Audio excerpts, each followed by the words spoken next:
हर हर महादेव।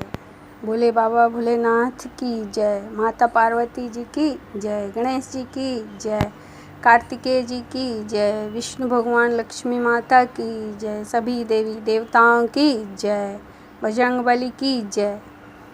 आज मैं शिव महापुराण के रुद्र संहिता का 12वां अध्याय कहने जा रही हूँ, जिसका शीर्षक है कर्मयज्ञ, भक्ति और साम आदि का वर्णन। नारद जी ने कहा, हे ब्रह्मा जी, इसी बात को अच्छी तरह फिर कहिए। ब्रह्मा जी ने कहा, ये एक समय मैं सब ऋषियों को साथ लेकर क्षीर सागर के तट पर भगवान विष्णु की स्तुति करने गया, और जब हम सबने उनकी स्तुति की तो उन्होंने शिव जी के चरणों का ध्यान करके प्रसन्न होकर कहा कि हे ब्रह्मादिक देवताओं, तुम लोग क्यों आए हो? तुम्हारा क्या कार्य है? मुझसे कहो। ब्रह्मा जी कहते हैं कि जब विष्णु भगवान ने इस प्रकार पूछा तो देवताओं ने निवेदन किया कि हे महाराज, दुखों को दूर करने वाली सेवा सब किसकी करनी चाहिए? तब भगवान बोले, हे ब्राह्मण, यह तो तुम पहले भी देख चुके हो और अब भी देखते हो, फिर उसको क्या पूछते हो? किंतु कार्य में तत्पर तुम्हारे और देवताओं के लिए फिर कहता हूँ, सुनो। भगवान शंकर ही सब दुखों के दूर करता और परम सेव्य हैं। मेरी और विशेषकर ब्रह्मा जी की भी यही सम्मति है। सुख चाहने वालों को कभी भी शिव जी की पूजा नहीं छोड़नी चाहिए। देवाधिदेव महेश्वर की लिंग पूजा को त्यागने से ही तो तारक के पुत्र भी अपने बांधवों सहित नाश को प्राप्त हुए। इस कारण लिंग मूर्तिधारी का सदैव पूजन करना चाहिए। शिव जी की पूजा से ही हम, तुम तथा सभी देवता श्रेष्ठ हुए हैं। फिर आप इस बात को कैसे भूल जाते हैं? जैसे भी हो, लिंग का पूजा करें। सकाम शिवार्चन करना ही योग्य है। वही बड़ी हानि, वही महाछिद्र, वही अंधता और मुग्धता है। जिस मुहूर्त और क्षण में शिवार्चन नहीं होता, शिव जी का भक्त कभी दुखी नहीं होता। मनुष्य को संसार के सारे सुख तो शिव जी की पूजा से प्राप्त होती ही है, अपितु मुक्ति भी प्राप्त हो जाती है। ब्रह्मा जी कहते हैं, जब इस प्रकार विष्णु भगवान ने कहा तो देवताओं ने उन हरि को प्रणाम किया और सब कर्मों की सिद्धि के लिए लिंग की प्रार्थना की। तब भगवान ने विश्वकर्मा को बुलाकर कहा कि हे मुनि, मैं तो जीवों के उद्धार में लगा हुआ हूँ। तुम मेरी आज्ञा से देवताओं के लिए शिवलिंग की स्थापना करो। ब्रह्मा जी कहते हैं कि विश्वकर्मा ने हरि की आज्ञा से देवताओं के लिए लिंगों का कल्पना कर उन्हें वे लिंग प्रदान किए।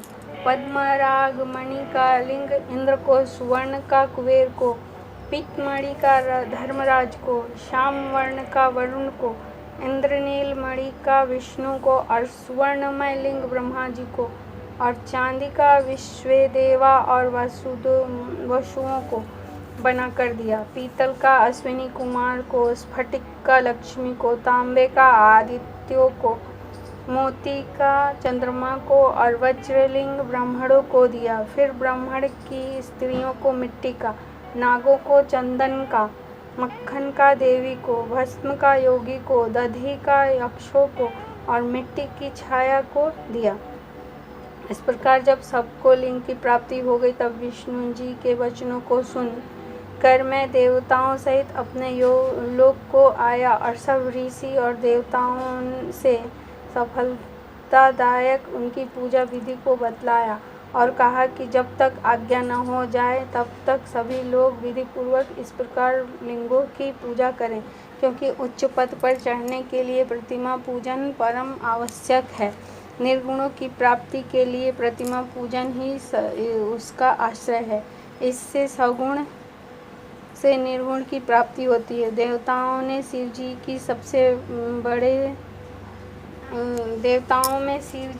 सबसे बड़े हैं, अतः इनके नियमित प्रतिमा पूजन अवश्य करें। जहाँ जहाँ जैसी भक्ति हो वहाँ वहाँ वैसी पूजा आदि करें।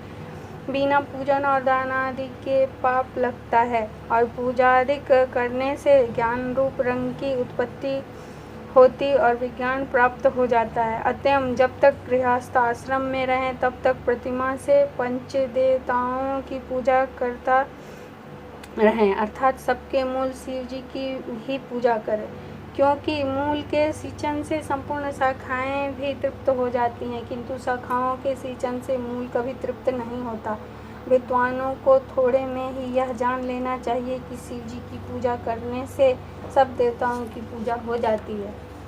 इसलिए सब काम और फलों की प्राप्ति के लिए लोक के कल्याणकारी और सब प्राणियों के हित में तत्पर शिव जी की पूजा करें। बोले बाबा भोलेनाथ की जय, माता पार्वती जी की जय, हर हर महादेव। और भक्तों, यहीं पे हमारा 12वां अध्याय समाप्त हुआ। मुझे विश्वास है कि आप लोगों को हमारा ये शिव महापुराण की कथा बड़ी अच्छी लग रही होगी और आप लोगों का सहयोग पाकर मुझे भी बहुत अच्छा लग रहा है। आप लोग ऐसे ही अपनी कृपा बनाए रखें। धन्यवाद। चैनल को सब्सक्राइब करें, लाइक करें। धन्यवाद।